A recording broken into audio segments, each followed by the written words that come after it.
Hi, I'm Christy Saul, the leader of the Adoption Parenting Inner Circle, the place where parents and professionals invested in the adoption community come to find proven effective solutions, support, and understanding. Today, I feel compelled to give a little commentary regarding the Spring Valley High School situation where the young lady was removed from the classroom forcibly. The story was first brought to my attention on Facebook when my stepdaughter Michaela posted it. My immediate thought was, I want to know the backstory. I want to understand what happened before things led to the point where the adults in that situation felt like this young lady needed to be physically removed. So I watched the videos. I watched the various videos that were posted of the actual situation where she was physically removed. I watched the commentaries from classmates, and I read what I could find online. Oh, and what I read and what I discovered was, based on what has been reported, is that this young lady's mother has passed away, and she's in foster care. I don't know the timing of when that happened, but I can imagine that she's probably feeling pretty overwhelmed and pretty lost. And in all of the, all the different videos that I've seen in the last couple of days, everyone's very caught up in the behavior of the security guard, and that certainly is disturbing. But I want to go further back than that, because I really feel like the whole situation could have been completely avoided if we have a little understanding. One of the reasons I feel compelled to talk about this is it's such a prime example of situations that happen between adults and children on a regular basis. For my parents in the Adoption Parenting Inner Circle, I know that you experience situations similar to this. I know restraints, kids being physically handled in residential treatment centers and group homes. That happens daily, repeatedly, within a day. So if we step back a little bit, we think about the situation that this young lady's in, and we have a little understanding. What I see when I hear the story and when I watch the video is, at no point was she being physically threatening. I don't see any evidence of chairs being thrown. I don't see anything that indicates that she was immediately posing a danger to herself or to anyone else. So I wonder what it was about her lack of participation that was so triggering for the teacher, because that was the immediate adult in that environment, and the teacher called an administrator, and then the administrator or the teacher, someone then called the security.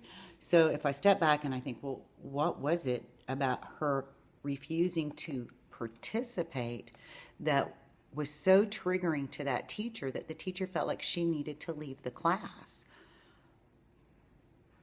Why couldn't she be allowed to just sit in the class and not disturb anyone?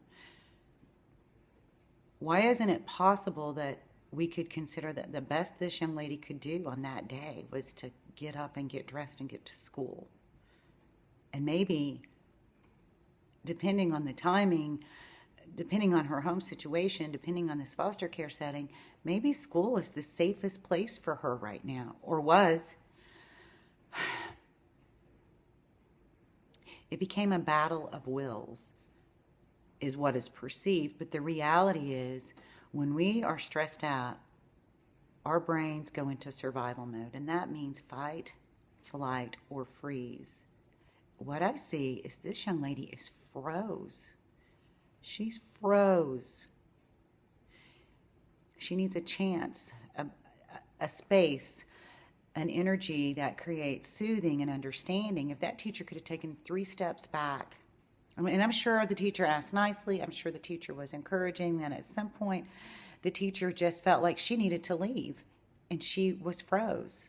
So what if we just took 3 steps back as an adult and connect with why we're so stressed about this situation, what it is about it that's triggering to us, likely that paradigm of because I said so, because I'm the grown up, because I'm in charge here. I mean, that gets us in a lot of situations that as grown ups we have a hard time getting out of. We don't like to eat crow. When in fact, sometimes we need to step back and take some deep breaths and realize that this is not a life and death situation unless I make it that way. That I have the ability to create soothing in this moment and nobody's immediately getting hurt. I step back a little further from the teacher and I wonder if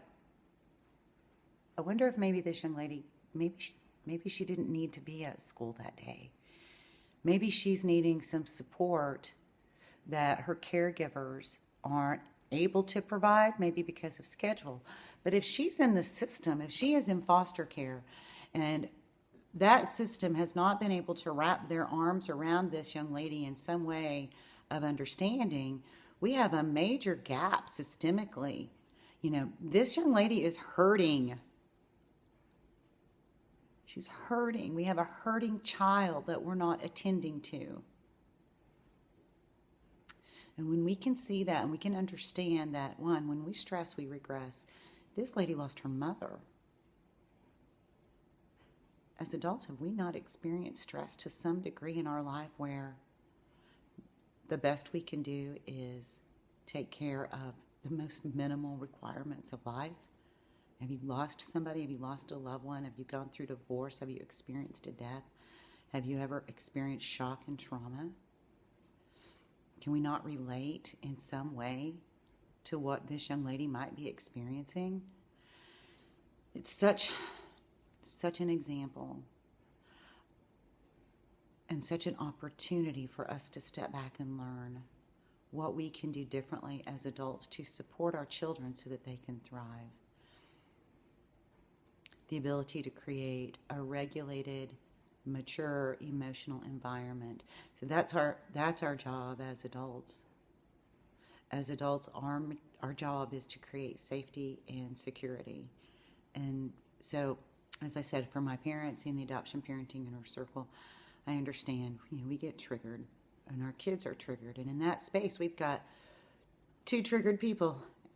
As adults, my hope is that we can step back in that moment, collect ourselves so that we can create a space so that little by little our children can do better and better.